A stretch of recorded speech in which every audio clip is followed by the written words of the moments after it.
Hello everyone. तो हम अभी देखने वाले हैं सीसैट का पैसेज। ये पीवाईक्यू का पैसेज है, मतलब यूपीएससी का जो प्रीवियस ईयर क्वेश्चन होता है उसका पैसेज है। तो उसी को हम देखने वाले हैं एक। तो सॉरी मुझसे डिस्कस नहीं हो रहा है क्योंकि प्रीलिम पास आ रही है तो मैं भी खुद प्रिपेयर कर रही हूँ, तो इसीलिए। बट मैं हो सके तो डेली एक तो एटलीस्ट पैसेज में डिस्कस कर दूँगी ताकि आपकी भी क्लैरिटी हो, आपकी भी एक्यूरेसी अच्छे से हो। अगर मैं डिस्कस करूँ या ना करूँ, फिर भी आप लोगों को प्रैक्टिस करनी है। प्रैक्टिस करते रहिए, प्रैक्टिस से बढ़िया कोई उपाय नहीं है, ठीक है।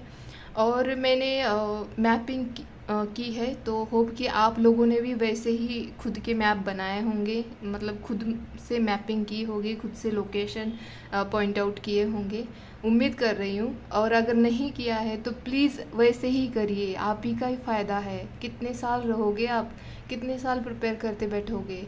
नहीं, अच्छे से ढंग से प्रिपेयर करिए।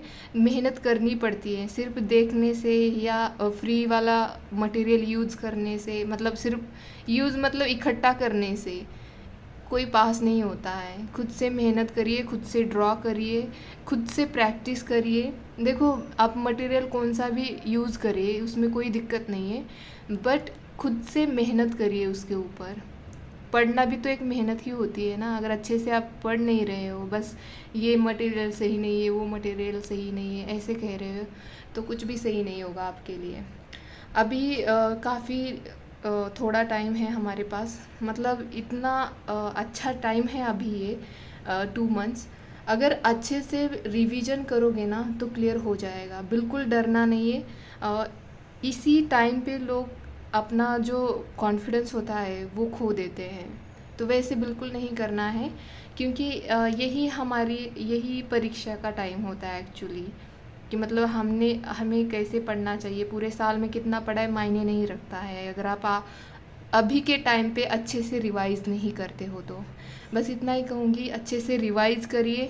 और मैं डेली टेलीग्राम पे एक क्वेश्चन देती हूँ, वो यूपीएससी के पीवाईक्यू से रिलेटेड होगा या तो करंट अफेयर से रिलेटेड होगा। तो प्लीज़ आप टेलीग्राम चैनल ज्वाइन करिए और सॉल्व करिए, ठीक है। तो चलो देखते हैं आज टेलीग्राम चैनल पे जो क्वेश्चन मैंने अपलोड किया था उसमें मुझसे मिस्टेक हो गई। वहाँ पे मुझे सोमालिया की जगह यमन लिखना था, बट वो सोमालिया हो गया।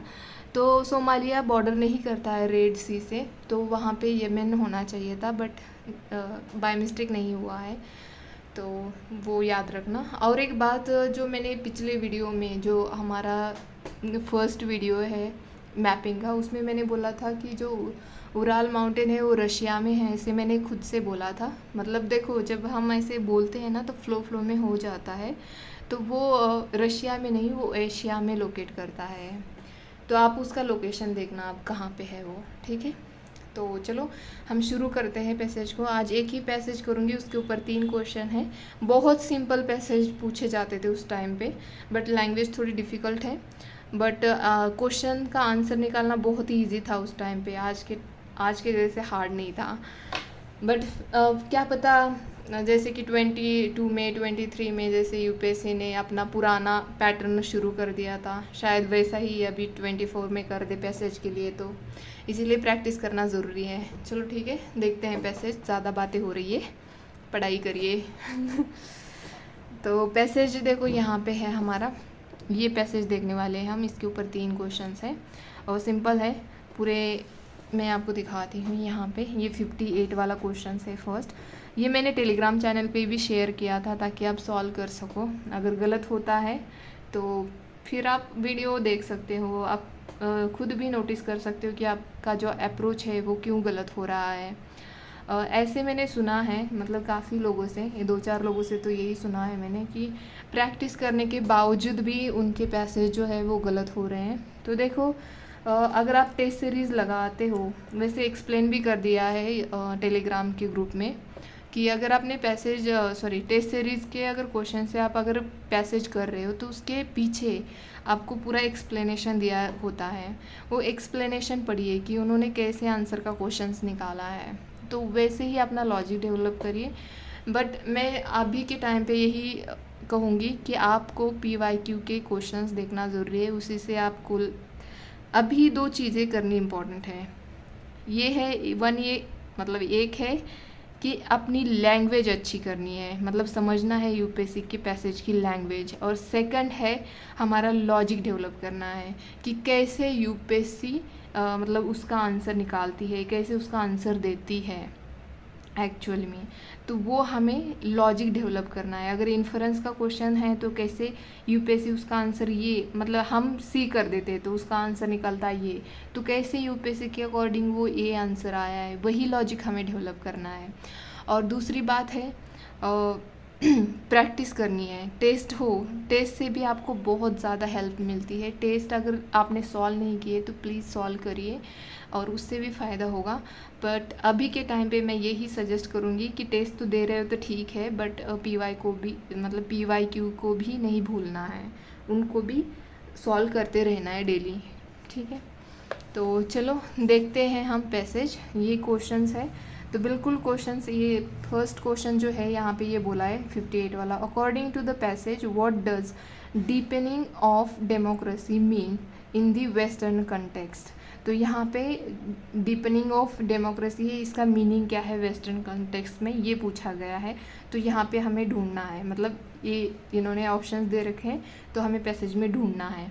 चलो सारे ऑप्शंस आप पढ़िए, बट मैं अभी यहाँ थोड़ा लंबा हो जाएगा वीडियो, तो इसीलिए मैं जस्ट आगे के वाला क्वेश्चन देख रही हूँ। यहाँ पे पूछा है greater democratisation in India has not necessarily lead to, मतलब यहाँ पे ग्रेटर डेमोक्रेटाइजेशन का बारे में क्या ज़रूरी नहीं है, ये देखना है हमें यहाँ पे। तो सेकंड है, मतलब नेक्स्ट वाला यहाँ पे है कि साइलेंट जो रिवॉल्यूशन होता है that has occurred in the Indian democratic process, तो वो कैसे होता है वो साइलेंट रिवॉल्यूशन, तो उसको भी हमें अपने पैसेज में देखना है। यहाँ पे ऐसे क्वेश्चन में ये जो आंसर में जो पूछे गए ना, यहाँ पे साइलेंट रिवॉल्यूशन की बात की, ये इम्पॉर्टेंट बन जाता है हमारे लिए ये कीवर्ड्स। यहाँ पे ग्रेटर डेमोक्रेटाइजेशन की बात की है, ये इम्पॉर्टेंट बन जाता है हमारे लिए। और यहाँ पे अगर आप देखोगे यहाँ पे तो ये डीपनिंग ऑफ डेमोक्रेसी, ये हमारे लिए इम्पॉर्टेंट बन जाती है, ठीक है। तो देखते हैं, पैसेज पढ़ेंगे तो समझ में आएगा। इन्होंने फर्स्ट लाइन में ये बोला है कि in a typical western liberal context deepening of democracy invariably leads to consolidation of liberal values. तो ये बोल रहे हैं कि वेस्टर्न कंटेक्स्ट में जो डीपनिंग ऑफ डेमोक्रेसी है वो क्या करती है, लिबरल वैल्यूज़ देती है या कंसोलिडेट करती है, ऐसे बोल रहे हैं ये। इन दी इंडियन कंटेक्स्ट, अगर इंडियन कंटेक्स्ट में देखा जाए तो democratization is translated into greater involvement of people not as individual which is a staple to liberal discourse but communities और ग्रुप्स। तो ये बोल रहे हैं कि अगर डेमोक्रेटाइजेशन अगर देखा जाए इंडिया के कंटेक्स्ट में, तो ये जस्ट इंडिविजुअल वैल्यूज़ को ही नहीं बल्कि कम्युनिटीज़ और ग्रुप्स को भी ये तवज्जो देते हैं, मतलब लिबरलिटी देते हैं कि वो हाँ वो भी पार्ट ले सकते हैं, ट्रांसलेट कर सकते हैं, ये सब चीज़ें यहाँ पे होती है, ऐसे ही बोल रहे हैं यहाँ पे। मतलब जितना यहाँ पे बोला है उतना एग्जैक्ट ट्रांसलेट थोड़ी करना है, हमें समझना है सिर्फ। तो ये बोल रहे हैं यहाँ पे individuals are getting involve in the public sphere not as atomised individuals but as members of primordial communities drawn on religious or caste identity। तो यहाँ पे ये हमारे इम्पॉर्टेंट इतना नहीं बनता है, बट नेक्स्ट देखते हैं हम यहाँ पे कि जो community identity seems to be the governing force. तो ये बोल रहे हैं कि जो कम्युनिटी आइडेंटिटी है ऐसे लगता है कि वही गवर्न कर रही है, जो भी फोर्स है उसको वही गवर्न कर रही है, ऐसा लग रहा है, ऐसे बोल रहे हैं। It is not there for surprising that the so called peripheral groups continue to maintain their identities with reference to the social groups, caste हो चाहे रिलीजन हो चाहे सेक्ट हो, ठीक है, to which they belong while getting involved in the political process despite the fact that their political goals remain more or less identical। चाहे उनका जो political goal है वो सेम हो चाहे नहीं हो, मतलब सेम हो या कम सेम हो, ऐसे भी हो सकता है ना। तो ये बोल रहे हैं यहाँ पे, ठीक है। नेक्स्ट है by helping articulate the political voice of marginalize democracy in India has lead to loosening of social structures and empower the peripheral to be confident of their ability to improve the socio-economic condition in which they are placed. ठीक है, यहाँ पे होगा ये, यहाँ पे बोल रहे कि जो देखो by helping to articulate the political voice of marginalized, जो मार्जिनलाइज है उनको हेल्प करना, पॉलिटिकल वॉइस उनका मतलब वॉइस करना कि हाँ मेरा राइट जो होता है वो चाहिए, ऐसे भी हो सकता है ना पॉलिटिकल वॉइस. तो democracy in India has lead to loosening of social structure. तो ये बोल रहे हैं कि जो डेमोक्रेसी है वो सोशल स्ट्रक्चर लूज कर रही है. यहाँ पे अगर पूरे पैसेज का मीनिंग भी नहीं समझ में आया ना आपको, क्योंकि टफ होती है थोड़ी लैंग्वेज, मीनिंग भी नहीं समझ में आया, लेकिन कीवर्ड्स के आगे पीछे उसका मीनिंग होता है ऐसे पैसेज में, तो वही पकड़ना होता है हमें. This is a significant political process that had lead to a silent revolution. हमें ये जो हमारा 60 वाला क्वेश्चन है वो साइलेंट रिवॉल्यूशन के ऊपर ही है. Through a meaningful transfer of power from the upper caste elite to various subaltern groups within the democratic framework of public governance. तो देखते हैं कीवर्ड्स के अकॉर्डिंग उसका आंसर निकालते हैं. पूरा पैसेज ये पॉलिटिकल और जो वैल्यूज़ है जो इसी पे बेस्ड है, तो हमें सिर्फ हमारे कीवर्ड से आंसर निकालना है यहाँ पे. ठीक है, जब पैसेज का पूरा मीनिंग और ये जो होते हैं ना वो मोस्ट लॉजिकल मोस्ट रैशनल जो होते हैं पैसेज उसमें निकालना ज़रूरी होता है, या अजम्पशंस होते हैं उसमें पैसेज पूरे तरीके से आपको समझ में आना चाहिए. बट ऐसे क्वेश्चंस होते हैं ना जैसे कि कीवर्ड जैसे डीपनिंग ऑफ डेमोक्रेसी क्या हो रहा है पैसेज के अकॉर्डिंग क्या है, तो इस ये देखना है तो ये सीधा डायरेक्टली आपको मेंशन मिलेगा पैसेज में. तो इसके लिए इतना सारा पैसेज की मीनिंग समझने की कोई यहाँ पे ज़रूरत नहीं है. ठीक है, तो देखते हैं डीपनिंग ऑफ डेमोक्रेसी क्या बोला है इन्होंने. यहाँ पे फर्स्ट लाइन में ही देखो इन्होंने बोला है कि in a typical western liberal context deepening of democracy variably leads to consolidation of liberal values, and in the Indian context democratization is translated into greater involvement of people not as individuals, which is a staple to liberal discourse, but as communities or groups. तो ये बोला है इन्होंने ये बोला है कि अगर आपको डेमोक्रेसी डीप करनी है तो लोगों को वैल्यू देनी, लिबरल वैल्यूज़ देनी है, ना कि जस्ट इंडिविजुअल को बट एक कम्युनिटीज़ को और एक ग्रुप्स को देनी पड़ेगी ना आपको. अगर डेमोक्रेसी डीप करनी है तो ग्रास रूट लेवल तक भी तो जाना पड़ेगा ना अगर डीप करनी है डेमोक्रेसी. तो डेमोक्रेटाइजेशन मतलब क्या होता है, यही होता है ना कि सारे लोग पार्टिसिपेट करें, सबको राइट्स हो, सबके पास लिबरल वैल्यूज़ हो, यही होता है ना. तो बिल्कुल यही मेंशन किया है. तो हमारा ऑप्शन देखो यहाँ पे first consolidation of a group and class identity क्या बोला है इसे, यहाँ पे देखो कंसोलिडेशन ऑफ लिबरल वैल्यूज़ बोला है इन्होंने. तो ये तो हमारा ऑप्शन नहीं बनता है. तो मतलब इसका डी भी आंसर नहीं बनता है क्योंकि यहाँ पे ये B C given about correct ऐसे बोला है ना. तो ये हमारा दो भी एक गलत हो जाता है तो मतलब दूसरा ये डी भी अपने आप गलत हो जाता है. ठीक है, बी बोल रहा है कि democratization translate as a greater involvement of people. तो सिर्फ ये नहीं बोल रहे कि सिर्फ greater involvement of deepening of democracy करनी है तो इसका मतलब ये थोड़ी है कि just greater involvement of people होना चाहिए, ऐसे थोड़ी बोला है इन्होंने तो ये बोला है democratisation as a greater involvement of atomised individuals in the public sphere में इन्होंने कहा है. तो इसका आंसर हमारा यहाँ पे सी बन जाता है. ठीक है, होप कि आपको समझ में आया. यहाँ पे अगर पढ़ोगे ना आपको समझ में आएगा कि यहाँ पे यहाँ तक दिया है इन्होंने, ये जो मतलब है individual are getting involve in the public sphere not as atomised individuals but as a member of the primordial communities. ठीक है, ड्रॉन ऑन रिलीजियस और कास्ट आइडेंटिटी. तो ये हो गया हमारा यहाँ पे आंसर सी बन जाता है. ठीक है, नेक्स्ट देखते हैं हम जो है greater democratisation in India has not necessarily lead to. तो हमें देखना है कि ग्रेटर डेमोक्राटाइजेशन, तो यहाँ पे ऑप्शंस देखेंगे, उसके अकॉर्डिंग आंसर निकालेंगे। Dilution of caste and communal identities in the public sphere. Dilution of caste नहीं, डाइल्यूशन ऑफ कास्ट की बात बिल्कुल नहीं की है इन्होंने।